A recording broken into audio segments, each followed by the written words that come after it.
Hello and welcome to the Consciousness Raising Summit 2012 on Consciousness Now TV, where ordinary people are changing the world. I'm so glad that you're here, and I hope that you gain a lot in today's discussion with Dr. Kimberly Burnham.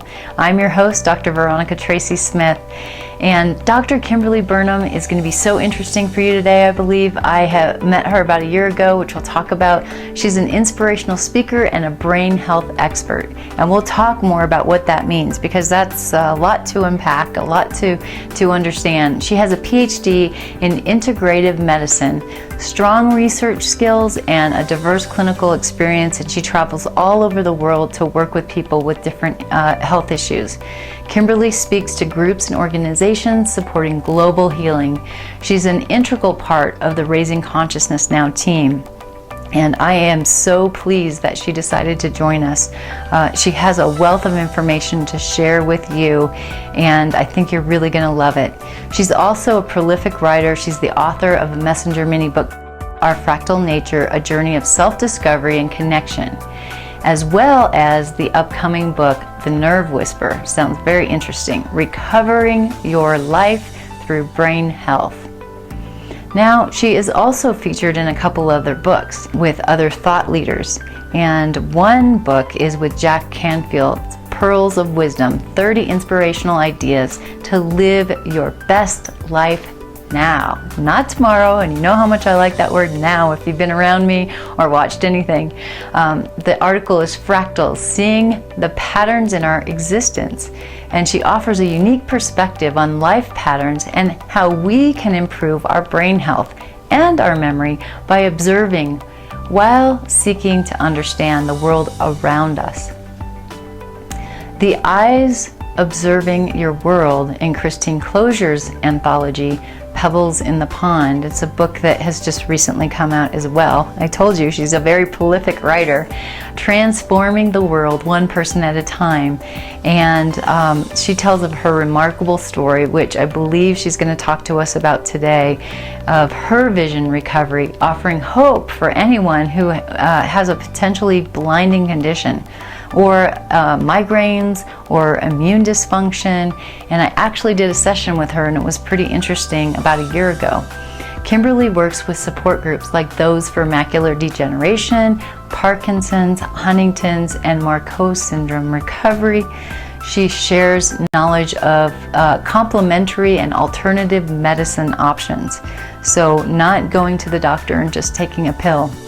She's going to actually share an exercise with us today that she did with me that was really amazing.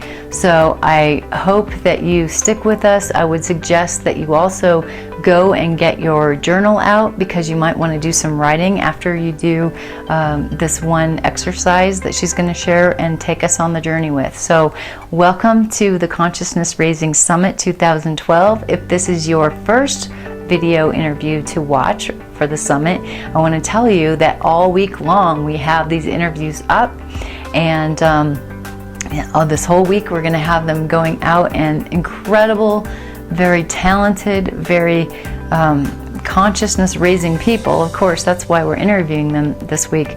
The whole focus is on how do we raise consciousness, what is consciousness, how do we raise it in our work. So we have so many people with different expertise. If this is your first one to watch, I welcome you. I'm so glad that you're here. This is about awakening all of humanity just by doing our own work in our own corner of the world and healing ourselves. And this is going to be an incredible interview with Dr. Kimberly Burnham. Thank you so much, and enjoy. Well, I'm so excited to have Kimberly Burnham here with us at Consciousness Now TV. She's an integral part of Raising Consciousness Now team, and she's done so much to get us up and running and going, and takes care of the Twitter account, which is amazing because a lot of us are really new to this technology. And I have interviewed Kimberly before, and it was really wonderful. I met her over a year ago now at a conference in the San Francisco Bay Area. and we hit it off right away. It was amazing. I just really loved the fact that we hit it off right away. We started talking, went to lunch with a couple other people, and I actually did an interview when I was kind of first starting doing interviews back then, and you can also find that interview on YouTube. But it was kind of getting you comfortable in front of the camera even to get started, and you had so much to say and so much to give, Kimberly. I'm just really excited that we're doing this. A better interview, in my opinion, more prepared for sure. That was pretty spontaneous that we did it then. And, you know, you're so impressive. I have experienced what you do, and still I couldn't really explain what it is, but it was really a wonderful experience. And I wanted to kind of unpack that, as my friend Kelly Isola says, on her Unity FM radio. She's like, let's unpack that so people can understand it. So there's a lot about what you do, and even in your bio, that is like, well, what is that? You know, I'm curious about it, and can you educate us about this and that? So I know you have a PhD in integral medicine or integrative medicine? Integrative medicine. Okay, yeah. Integrative medicine. And even that, I'm sure we can all use an education on what that even is. Thank you for being here, and I'm so excited that you're part of the team, Kimberly. I'm so grateful to be here, and I certainly remember that video interview that we had, and it was very spontaneous. But that day, it was really the first video interview that I'd ever done. And that day, I started to be more comfortable and be able to share my message more. So that's one of the things that I really appreciate about you, is the opportunities that our interaction creates for me and for you to share our message. And as you said, it's just so important. One of the ways that I say it is, we have to live as if the children of the world matter. And I think everybody would agree that children matter. I mean, you know, I think all of us, there are particular children that we love, we care deeply about, and children matter.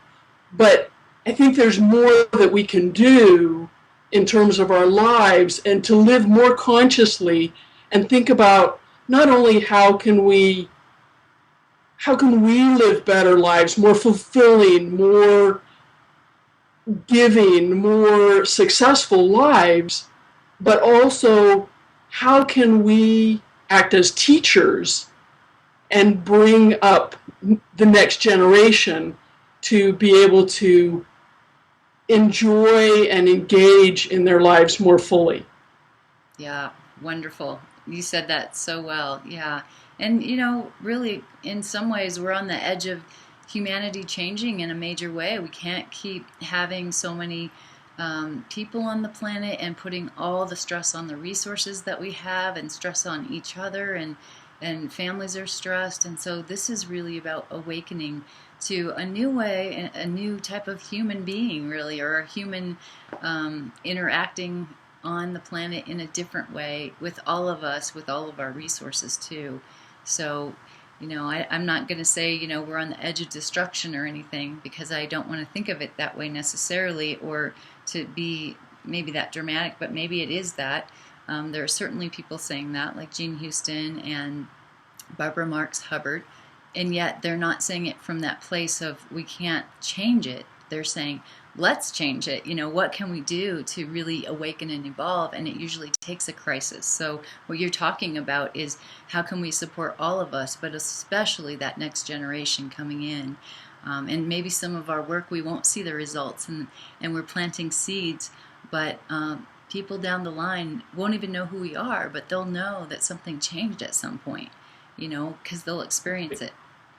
So that's great. So, you know, to start with that, how can complementary and alternative medicine that you do, and the hands-on work that you do, increase the quality of life as well as the level of consciousness in your clients, in people watching this today?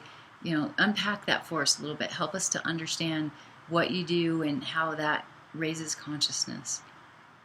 Right. Well, I think there's a couple of things. One is that I truly believe that people who feel better make better choices for themselves, for their family, for their communities. And so anyone who's working in healthcare, improving physical health or mental health, emotional health, they're contributing to people feeling better. And in that way, I think contributing to consciousness, because people that feel better are making better choices and are more conscious. I worked, a while ago, I worked with a little boy. He was 6 years old, and his father had brought him to see me for learning disabilities.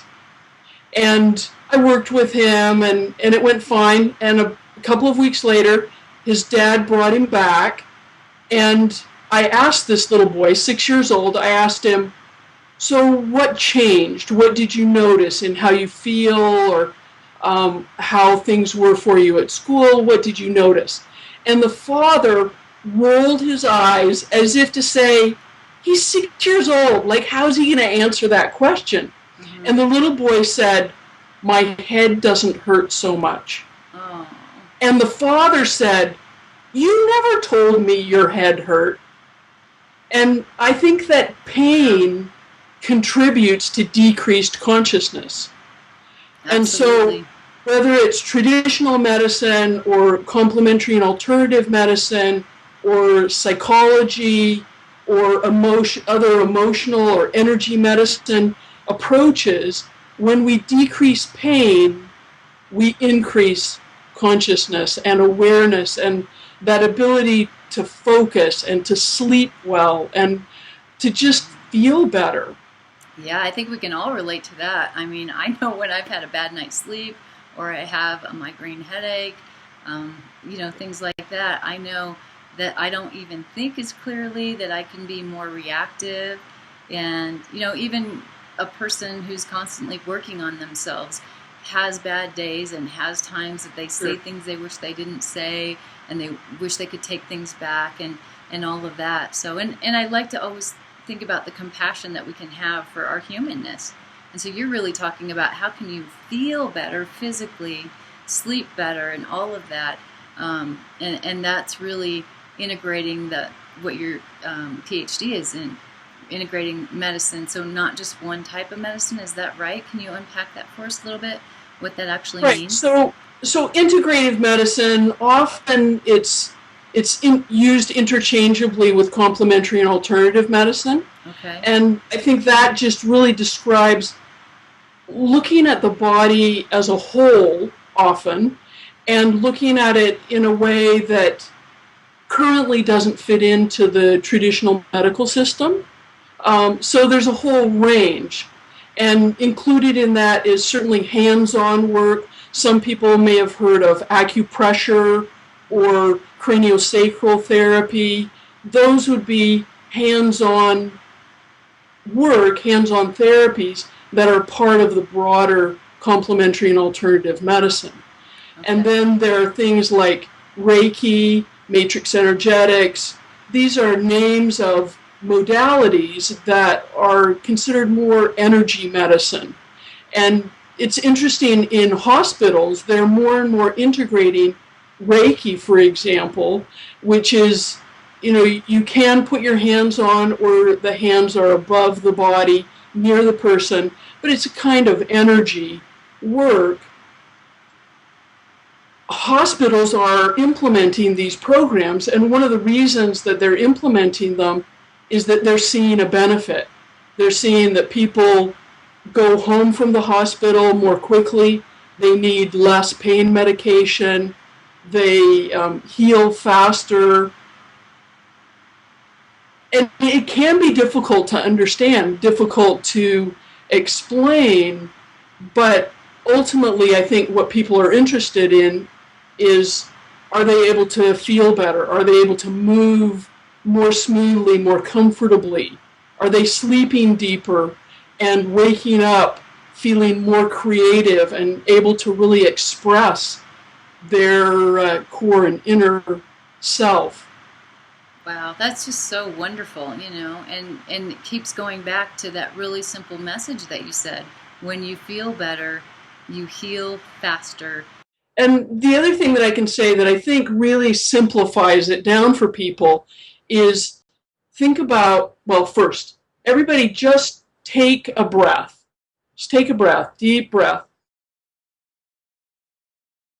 When we breathe and take in oxygen, it significantly affects our consciousness. You think about somebody who is at a high altitude or in a very low oxygen environment, they start to lose consciousness, right? Or a child that's throwing a tantrum holds his breath, he'll pass out. And I really think about that as your autonomic nervous system, the part of the nervous system that regulates our breathing.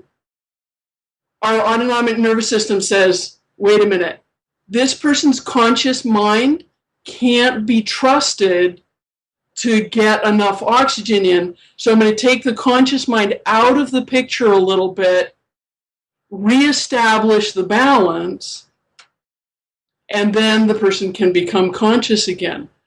And so just breathing, that's really one very easy exercise to do that can raise your consciousness. So if you're feeling fatigued or you've got eye strain as you're looking at the computer, or your shoulder muscles are tightening up, or you wake up and not feeling really rested, one thing that you can do in all those situations is take a few deep breaths and really let that oxygen come in and get up to your brain.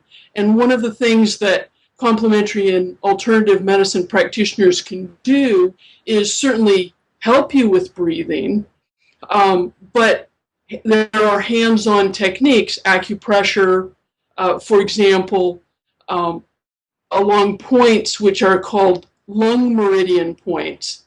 And these are physical techniques to improve the respiratory system so that as you take that breath in, the oxygen goes in, it crosses the boundary between the lungs and the blood vessels, gets into the blood, goes up to the heart, is pumped throughout the body, including going up to the head. And certainly there are lots of diseases or conditions where your brain doesn't get as much oxygen as it should, and that decreases consciousness. One thing that people can really easily do is breathe, and consciously breathing, you're going to get a deeper breath. One of the things that's really interesting about breathing is that it's really the only system where we have both unconscious or involuntary components and we have conscious and voluntary components. So that if I said to you, okay, just make your heart beat slower, maybe you can do it, and meditators certainly can, but the average person, they can't. But if I say to you, okay, breathe deeper, or breathe more slowly, or breathe faster, you can do that. But you don't have to always be thinking about, okay, am I breathing? I have to make sure I'm breathing, right? Like it happens automatically if you don't consciously do it, but consciously breathing can increase your consciousness. Right, that is a great point. One other thing I want to add to that too is our brains work better when we eat like every 3 hours.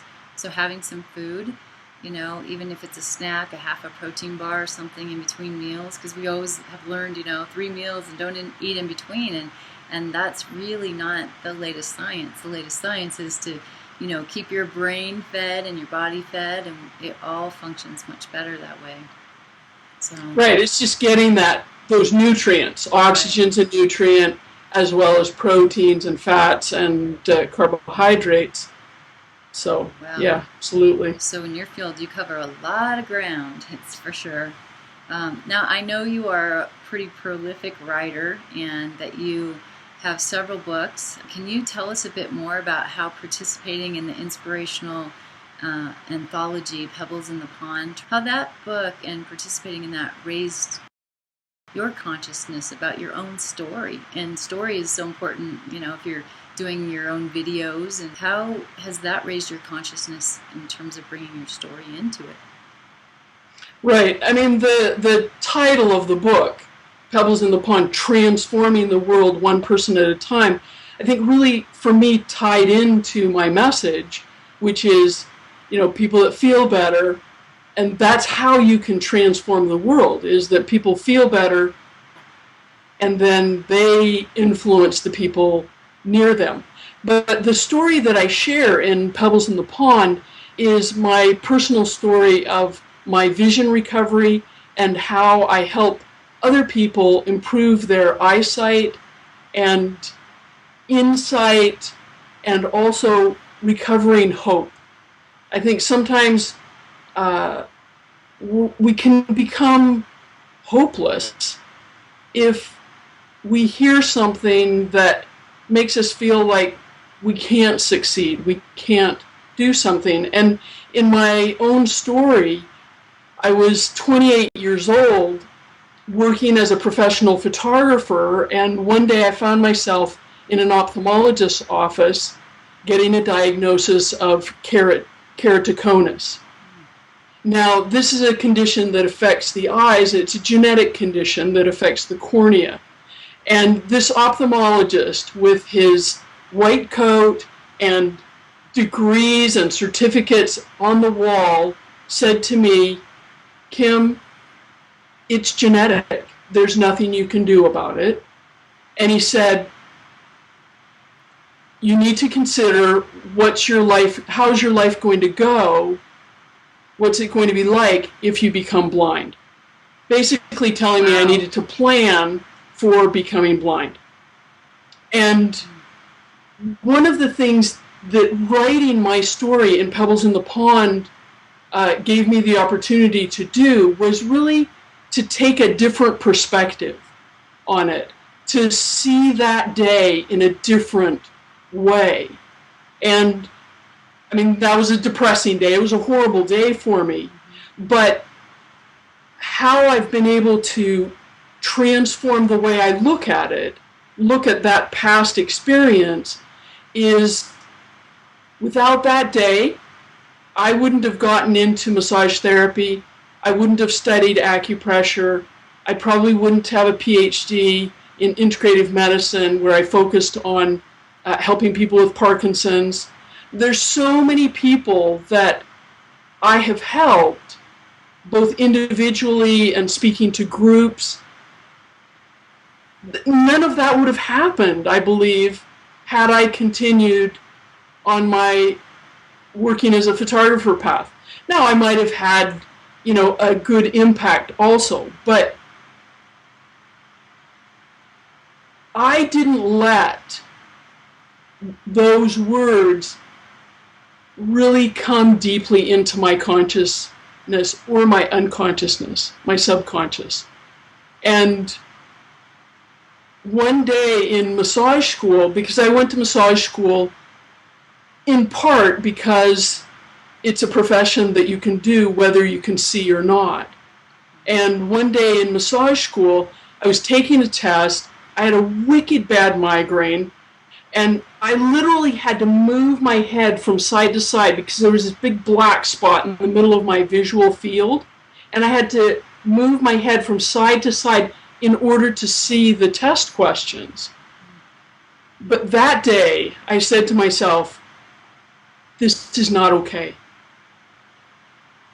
I have to find some solutions for myself.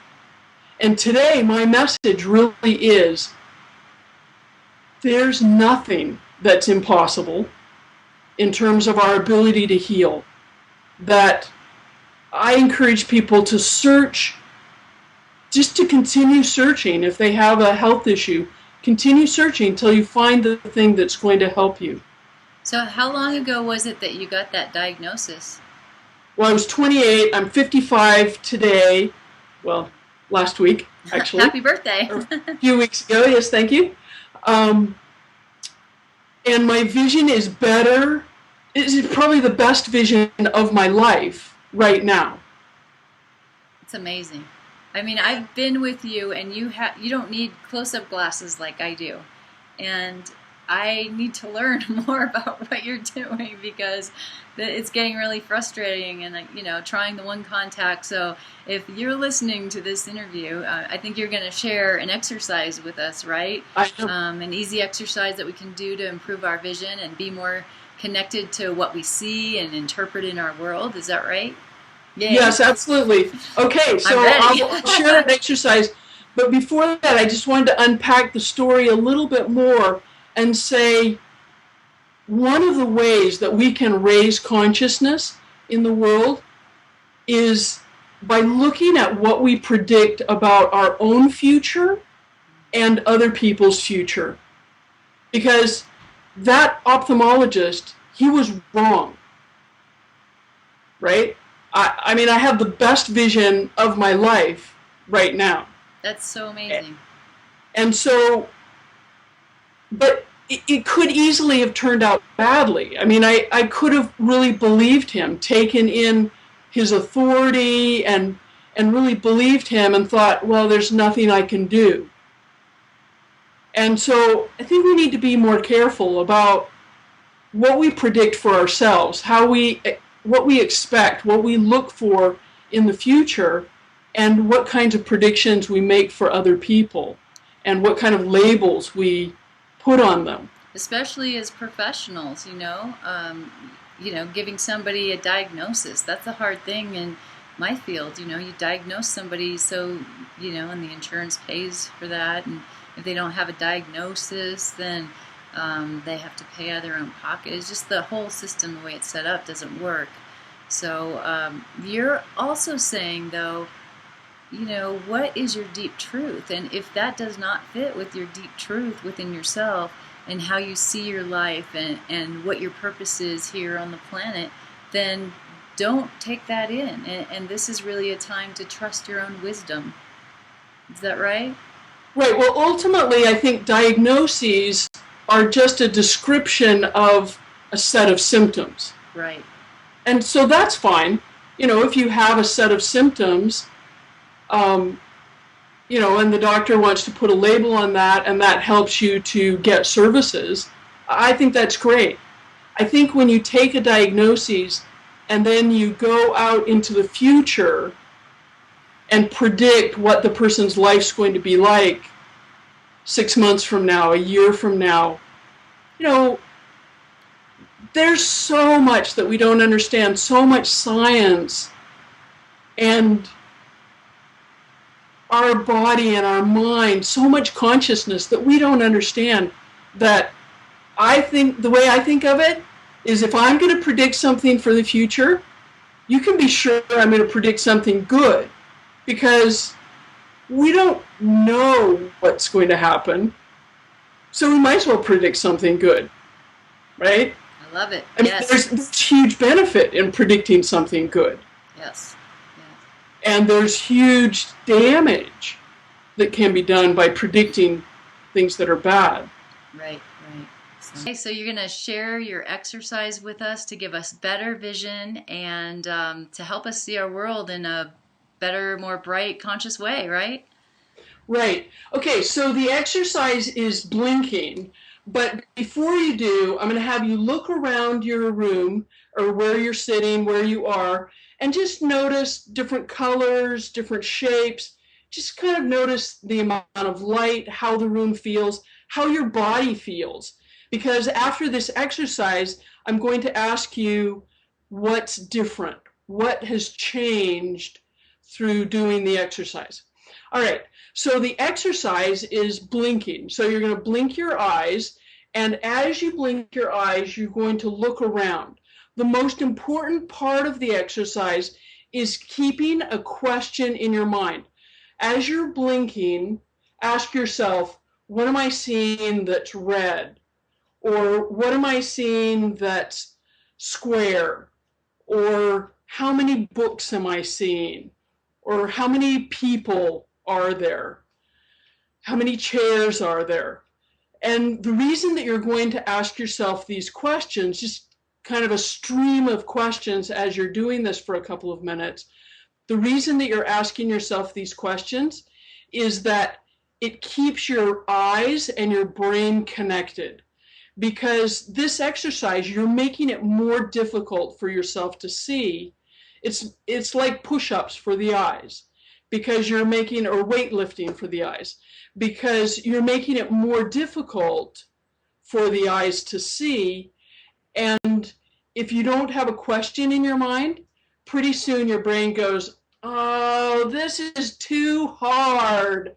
I'm just going to shut off here until she stops this crazy exercise.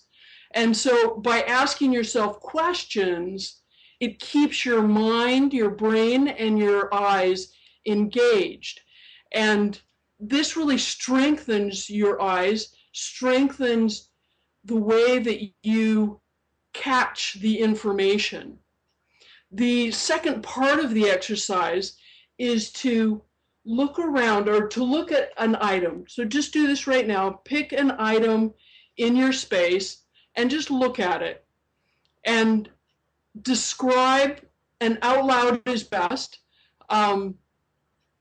describe the color, the shape, all of the sensations. So hold it in your hand and describe all the color, the shape, the texture, the temperature, how it sounds if you tap on it, anything like that. Just notice, describe those sensations.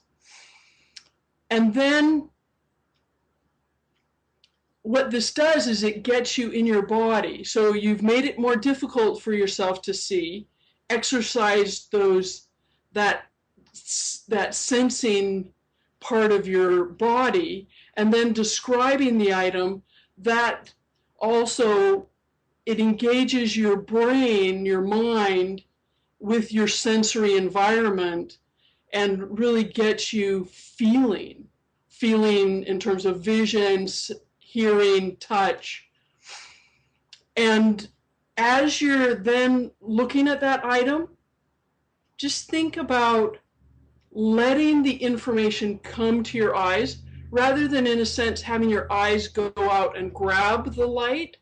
Just let your eyes take that information in, take that color in, take the shading, the shadows in.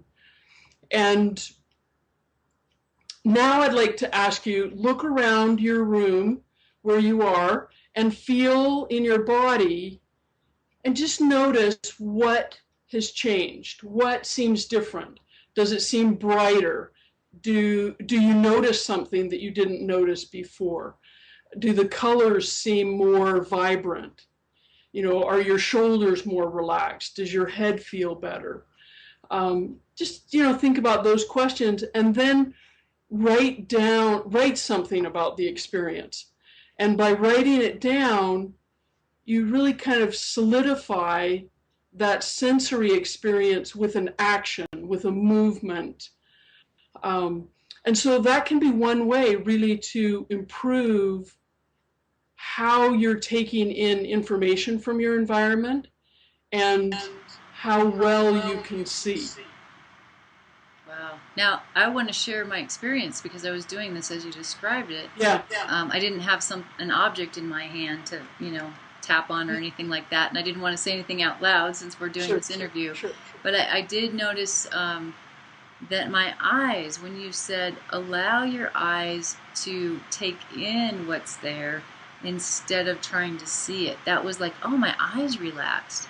Mm-hmm. And also I saw my shoulders relaxed a bit also, and I saw vibrant colors. What you're talking about, becoming more conscious, I felt like I was more conscious. I was more alive to all that is around me, because I've been, super focused in our interview and looking in the camera in the right spot, and being really attentive here. So it was wow, what an experience. I can see colors are really vibrant in my office, and it was really a neat experience. And even the relaxation and body awareness that I got. Right. And so with exercise, not only can you improve your actual eyesight, but you're connecting up your eyes with your brain and improving that consciousness, conscious of your environment. This is a great exercise. The person who comes home or gets somewhere and they say, wow, I'm like just so tired. I didn't even pay attention driving. You know, like you got somewhere and you don't remember the route that you took, or you were kind of unconscious. And that makes you actually a more dangerous driver when you're unconscious like that. And so doing this exercise, if you have to drive a distance or if you have to drive at night, doing this exercise just before you have to do that can actually make you safer and bring more consciousness to any activity that you're doing. And perhaps for people who are doing videos, to do this exercise just before they're doing their video, it brings more consciousness to their process, to any process that you're doing. So, is it true that my eyesight can improve this way as well? Like my close-up vision that is going, and I can feel like I need to get a higher prescription on my glasses than for the close-up vision, and it's annoying, especially doing some of the work that I do with the technical stuff in the video, and I can't see like where something goes or plugs in. It's irritating. Yeah, we're a society that focuses on 17% of normal vision. And the reason I say this, I was talking to an behavioral optometrist a while ago, and he said, so many people are focused on standing in front of the eye chart, can they see the letters? But vision is so much more than that.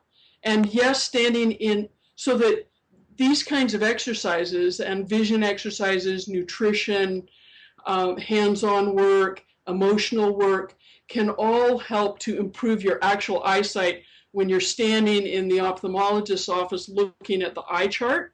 That can improve. But what also can improve with exercises like these is your peripheral vision, your hand-eye coordination, your perception of colors. We don't test that typically, but how we experience the world is certainly influenced by peripheral vision and hand-eye coordination and colors and the perceiving the shades of things. And so much of the way we take information in is visual information. I think it's something like 70% of the way we take information in is visual, is taking that information in visually. And so improving your overall vision can make a big difference in terms of how happy you are, how you feel in relationships. Think about it. If you're not picking up another person's expressions in their like facial expressions, because you're not actually seeing them, like eyesight-wise, you're not seeing them, or you're not paying attention to them because you have pain in your own body or aren't connected with your own sensory system, that's going to have a huge impact on that relationship.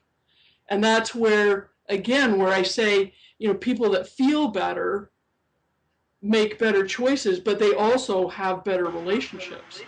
Yeah, and that's better emotional intelligence. So, well, that was really a great exercise. I'm definitely going to take the time in my day to practice that. It was really wonderful. And I'll give you the report on how that goes for me then, too. Okay, so, I know that your PhD, in your working on your PhD, you did research on Parkinson's, and I'm really fascinated about that. And wanted to hear a bit more about how that relates to consciousness. And I know there's a whole lot probably to unpack with that in terms of what you did in your research. but I wanted to hear more from you about how that we can integrate that into looking at consciousness even. Yes, so I did my PhD focused on Parkinson's and using manual therapy, again, a form of complementary and alternative medicine. And one of the things that I thought was the most interesting about what I found in that research and working with individuals is a relationship between Parkinson's, which is considered very much to be a neurologic disorder, a brain disease, a degenerative disease, and schizophrenia, which is more commonly thought of as a mental disorder, or how you relate to the world in terms of your consciousness, kind of a problem. And what I found was the connection is dopamine, that brain chemistry. And what I found is that you can improve brain chemistry in a number of different ways, of course. I use complementary and alternative medicine approaches, but you can improve brain chemistry and it impacts both things, physical things like Parkinson's, and things that we traditionally consider more of a mental thing like schizophrenia. And one of the things about that connection, that continuum, is that if you look at it in a simplistic way, Parkinson's is not enough dopamine in your system. And if you look at schizophrenia in a simplistic way, it's too much dopamine in your system.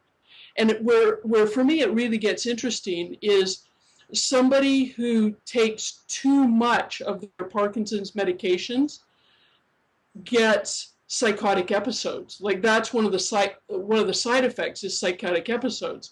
And someone who overdoses on their schizophrenia medications, their antipsychotic medications, gets something that's called tardive dyskinesia. And tardive dyskinesia is a way of saying Parkinson's-like symptoms in terms of tight muscles, in terms of the shaking, so that overdosing on the respective medications can give symptoms of the other disease. That's fascinating. It's like the other side of the polarity, really, for each of them. And I wonder how much, medicine and science has really kind of taken a look at that, because it does sound pretty simplistic and really the two sides of the same coin when you say it that way. Right, but I think more and more what people are talking about is using the mind to heal the brain. That's kind of the catchphrase that people have been talking about recently, healing the brain by using the mind. And I think this is where consciousness can come in, that when we consciously look at things, when we observe our world, when we consciously look at the way we relate to other people, when we do new activities, it literally changes our brain, and it can impact both physical things like Parkinson's and things that are traditionally considered more mental things like schizophrenia.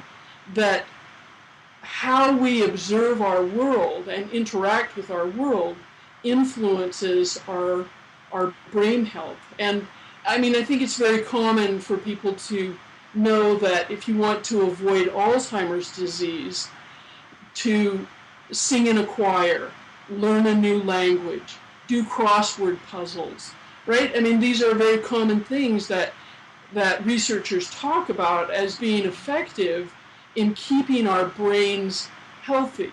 Right. You're actually creating new neural pathways. And Daniel Amen has actually done a lot of research on how the brain is functioning and doing SPECT scans with mental illness, and including things that you've worked with, and autism and different like ADD, ADHD.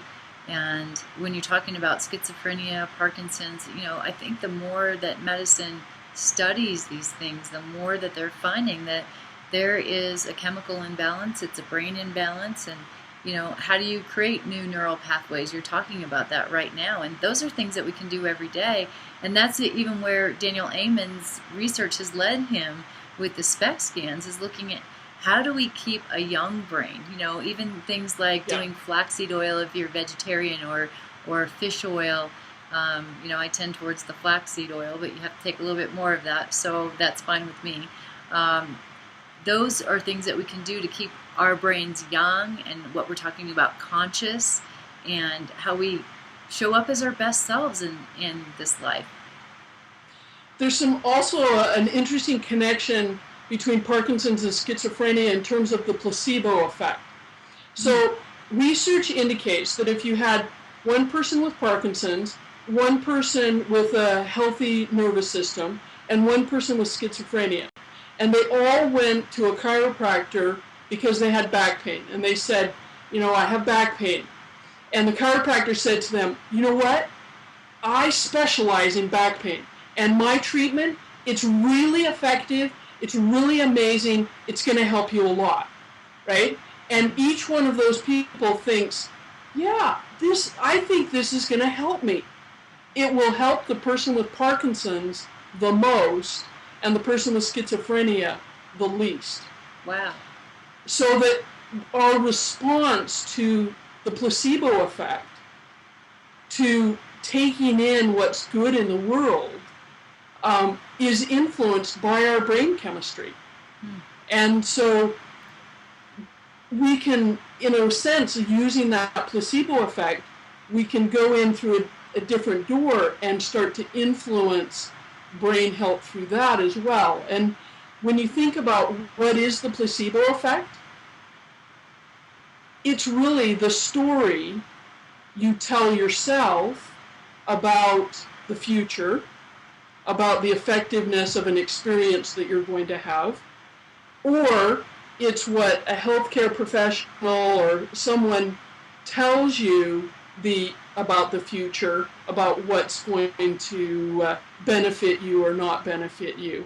And it's that interaction between what you tell yourself and how much of what somebody else tells you you believe. So again, back to that truth. What is that truth that we take in, and that is part of our conscious, but especially our unconscious mind? I'm a big believer in feeding your brain and looking at your environment, and what do you feed yourself with, like including how much television do you watch. That's how you're influenced by your environment. But what positive things do you tell yourself even before you go to bed or in the morning? Do you have some notes up to remind you of your mission in life?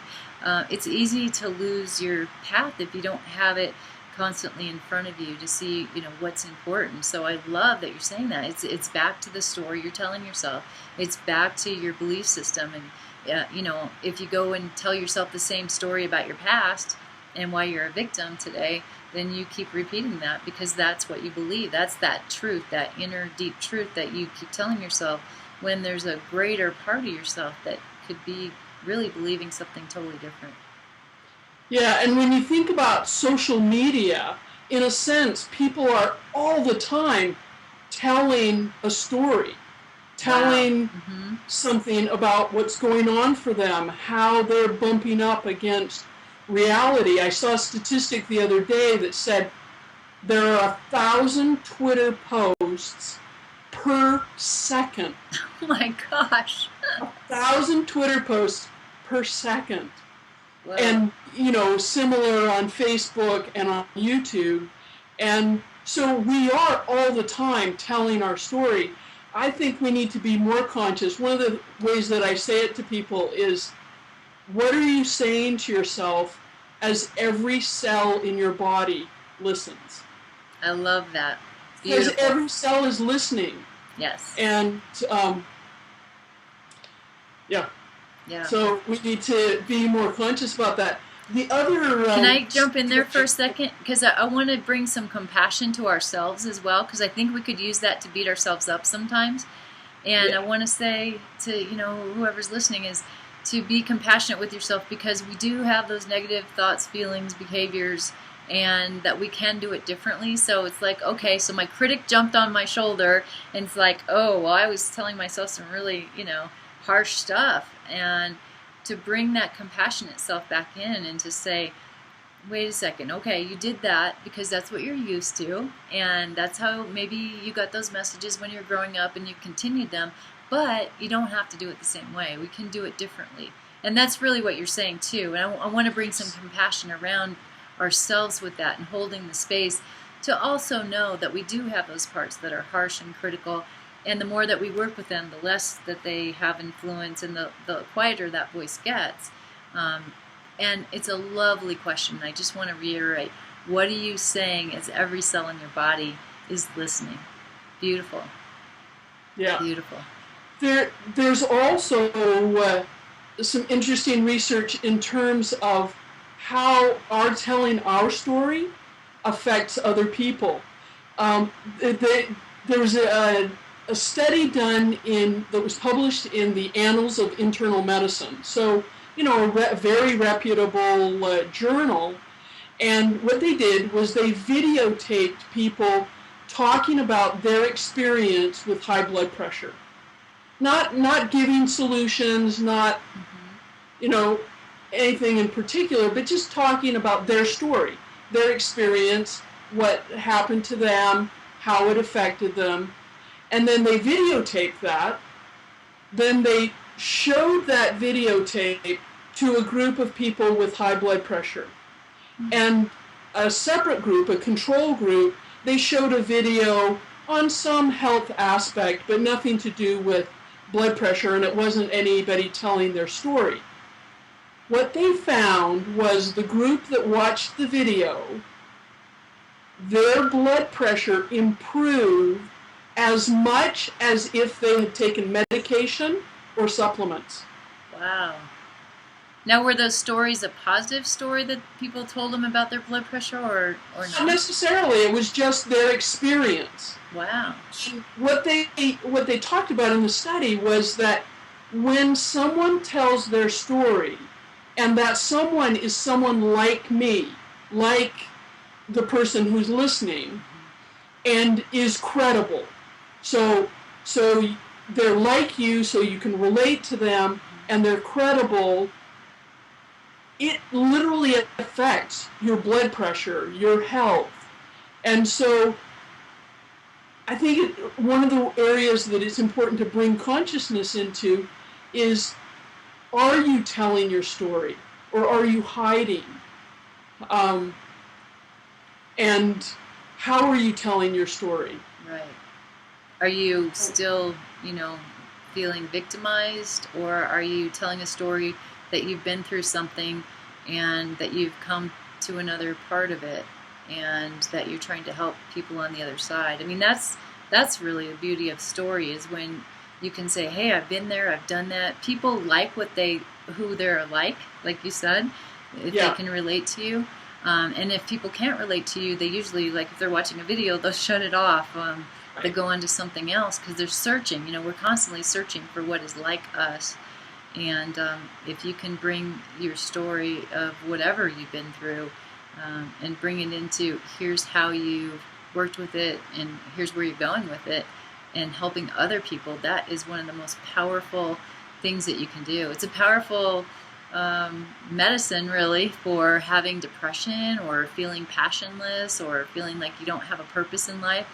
Try to help somebody who's been through something that you've been through. It's like, it will change your life, really. And just telling your story is a way that you can do it. So, wow, yeah. It can be easy and it can be hard. Like for some of us, it's hard to tell our story, but it's something that if you find the places where you feel connected to people and feel safe enough, you can tell your story. And I think it's a really positive thing that you can know that just telling your story also can have a positive impact on people and free them to be able to tell their story also. Yeah. And there's so many ways to tell our stories today. There's YouTube, you can, what you put out on Facebook. I see some people that are in constant victim mode with that, and the other people that are just going on and telling their story in positive ways. But we have many stories. I mean, many parts to our lives, and we're pretty complicated animals, you know. Which kind of brings me to another question I wanted to ask more on learning disabilities, because I know that you've worked with that and bullying and bigotry and racism and that kind of thing, and how that reflects, I know you believe, a kind of brain damage. Bullying is a huge thing, and it's really a hot topic today, and there's a lot of people trying to solve this bullying problem, and like, where did it come from, how did it get to be so bad, and what kids have to go through in schools, especially if they're smaller or they have some kind of a disability. Can you speak to that? Yeah, if today is an average day in the world, over 2,000 people will commit suicide, and 20 times that number will attempt suicide. So it is a huge, huge problem how we feel about ourselves and how we interact with the world. And if you think about what is suicide, it's the ultimate autoimmune disease, because it's self-killing self. And there are hundreds of millions of people, something like 75% of them women, who have autoimmune diseases. And autoimmune diseases really are where self is destructive to self. And I think that where bullying and bigotry come into that is that it's how do we define self? And how do we find a connection, whether it's our cells inside of our body finding a connection, a way to communicate, or is it a way that one individual communicates with another, or it's where communities communicate with each other. And, you know, the brain is all about communication, right? How our nerves flow helps communicate within our body, how we're able to speak and think and create impacts how we interact and the kinds of relationships that we have between individuals, as well as how communities come together and communicate with other communities. And if you think about a community, if you think about the United States, for example, I believe that there is the most distance between the different sides in the United States as there has been since the Civil War. And I think that one of the things that people working with consciousness are looking at is how to bring together people who feel very different from each other. If you think about it, we're, in the United States, we're Americans. That's a community. That's a way in which we're very similar to each other. And yet we can politically have very different ideas of how things should go. And I think the answer really to autoimmune disorders or problems in society where one community can't find common ground is to improve our consciousness, to improve our brain health, and consciously look for where's that common ground, so that every person that I meet, I try to look at them and find, okay, where are we similar? Where do we have common ground? And from that common ground, I find ways in which I can feel comfortable, I can feel safe, able to share my story, my ideas, creating a relationship with that person. But I also think when I see someone who's very different from me, but maybe we're all Americans, or we're all human, or we're part of a specific community, but I see someone who's very different from me, I think what can I learn from this person? Because when we only communicate with people who share our ideas and are very similar to us, there's not as much learning there. There's Right. not as much where we can learn, right? So that the stranger, we can learn from that person. And I just believe that everybody's voice is so important. And the more that we tell our story and really show up authentically in the world, the more space that makes for other people to show up authentically and to share their ideas. Gosh, it would be so boring if we were all the same, you know? Exactly. And if we just hang out with people who are similar, it does definitely feel more comfortable.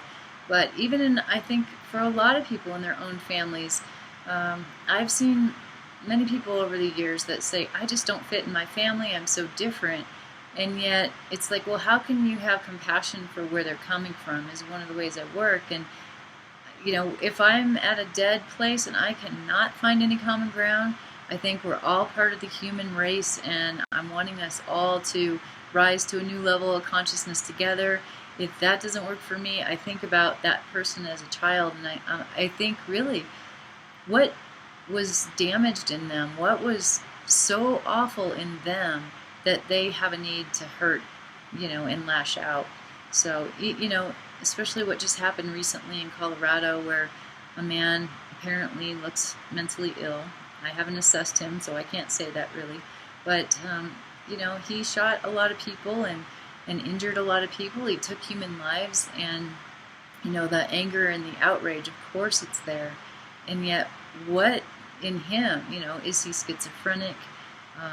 Is he on medication that more violent behavior came out? Did he get dropped through the system? I mean, I think there's a lot of ways that, or a lot of questions that we can ask to develop our compassion more deeply and to stretch ourselves. And that's kind of what we're asking on, you know, with the whole Raising Consciousness idea and the Consciousness Raising Summit.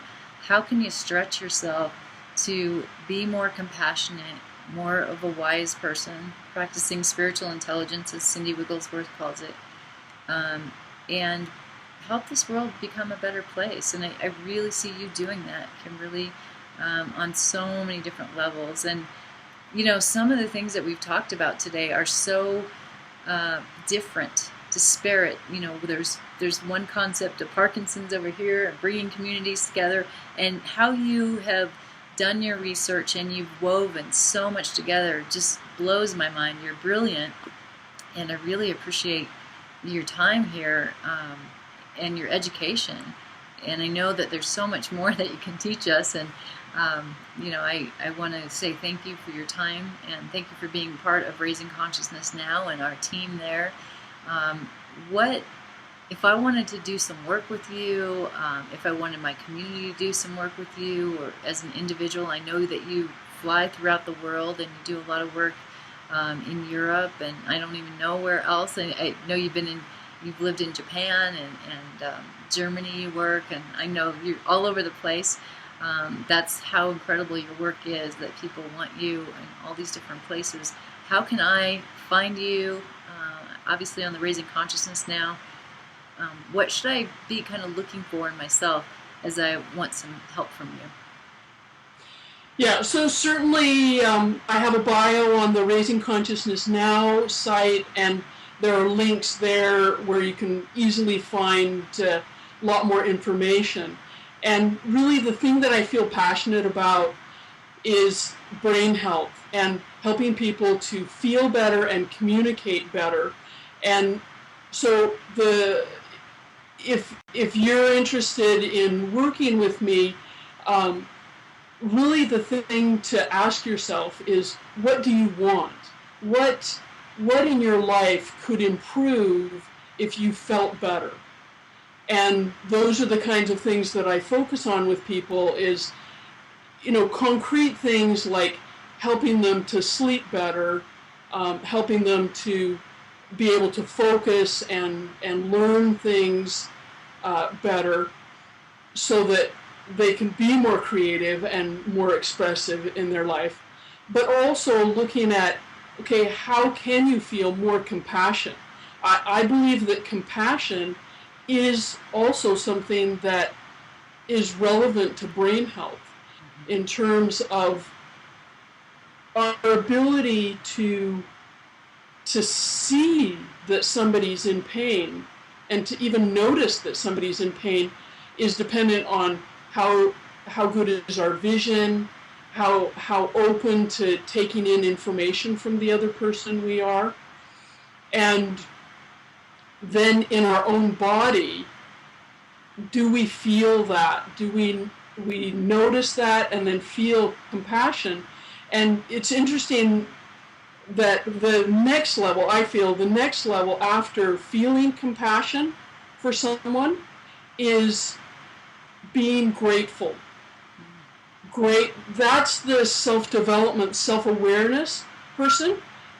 First notices that somebody is in pain, whether that's physical or social pain, notices that they're in pain. Then they feel compassion and express compassion. And then the next level is they feel grateful for all the things that are good in their life, grateful that they can connect and communicate with other people. And sometimes I believe when brain health or nervous system health isn't quite as good as it should be, we go into fear that we're going to have pain, or fear that if we work with that person, we communicate with that person, we'll be associated and targeted by society, sort of on a more mental, emotional level. And we go into a fear. And so one of the things that I do is work with people on improving ways to improve their vision and brain health, nervous system health, how they feel, so that they can get to that place where they feel gratitude. And another way is if somebody, if we see somebody that has done something that's really skillful, really remarkable, there are several ways that we can respond to that, right? We can respond with admiration. And that's a reflection of how healthy are we, how healthy is our brain, is whether we can admire somebody who's done something remarkable. To say, wow, that's incredible. Even as I say that, I feel a difference in my body. Wow, that's incredible, There's energy there, there's a lightness, there's excitement. Right. And we can also go into jealousy. And I think that jealousy is where our nervous system is overloaded. We're not able to sort of meet the relationships that we have. But it's interesting, the next level after expressing admiration is motivating, finding in yourself the motivation to be a better person, to do remarkable things. And I think that that feeling that gratitude and feeling that motivation to do remarkable things, I think that those are reflections of feeling good and having a healthy brain and body and nervous system. And that's really what I help people to do. Wow, that's incredible. Yeah, I like that other piece, because I think a lot of teachings kind of leave it at the gratitude, but that next level of motivation, and I kind of think about it as stepping into big shoes. Maybe the shoes don't quite fit for you, but you're stepping into them, and I definitely can relate to that with our whole Raising Consciousness movement. It's been a vision of mine, and my best friend, one of my best friends, Debbie Della Cuesta, has joined me in that a couple years ago, and now we have this incredible team coming together. And there's been times I'm like, oh my gosh, what am I doing? Who do I think I am? Those voices come in, and I'm like, I'm stepping into big shoes, and I don't know where it's going to go. And I know I can set up a platform and create some incredible videos with different people and teach what I've been teaching for a lot of years.